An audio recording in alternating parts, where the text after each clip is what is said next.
येडा अण्णा पण आज लग्नात येडापणा करायला आला होता. लग्न रात्रीचं होतं म्हणून एवढा वेळ काय करूया म्हणून आम्ही वाशिमला श्रेयच्या घरी निघालो. जाताना रस्त्यात काहीतरी खाऊन घेऊ म्हटलं तर इथले डाळीचे वडे खाल्ले. पहिल्यांदा खातो म्हणून कुतूहल वाटलं, पण टेस्टला काय आपल्याला बरोबर वाटलं नाही. घेतलं म्हणून खावा लागलं बळजबरी. कसं आहे, अन्न हे पूर्ण ब्रह्म आहे हे मानणारा मी आहे. ही सर्व बिल्डिंग बघताय ती सर्व पाटेकरची. त्याने सर्व हे भाड्याने दिलंय. मला वाटलं नव्हतं भाऊ एवढा मालदार आहे. मग त्याच्या घरी गेलो. त्याचं घरचं इंटिरियर खूपच आवडलं आपल्याला. मग काकूंनी सर्वांना प्रेमाने पोहे खायला दिले.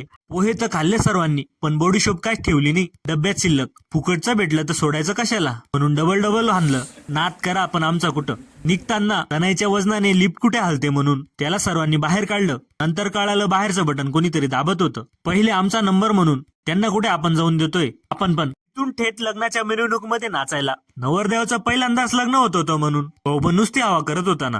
आपण पण काय कमी आहे का म्हणून आपण पण हवा करत होतो. नवरदेवाला 30 लाख रुपये हुंडा मिळालाय म्हणून नवरदेवाने आमच्यासाठी तुतारी वाजून स्वागत केलं. मग आम्हाला येडा अण्णा भेटला. येडा अण्णांनी येडापणा करून 1 लाख फॉलोअर्स कम्प्लीट करून घेतले. पण आपलं एवढं भारी कंटेंट असून सुद्धा आपले 10,000 फॉलोअर्स कम्प्लीट झाले नाही. याची शोकांतिका आहे. त्यामुळे मित्रांनो सर्वांनी एकदाच ताकद लावून 10,000 फॉलोअर्स कम्प्लीट करून टाका. नवरदेवची एंट्री पहा फक्त. आता वाटतंय ना 30 लाख भेटले, अरे विषय आहे का. मग सर्वांनी एकत्र फोटो काढले, शुभेच्छा दिल्या, जेवण केलं आणि निघालो घरच्या दिशेने.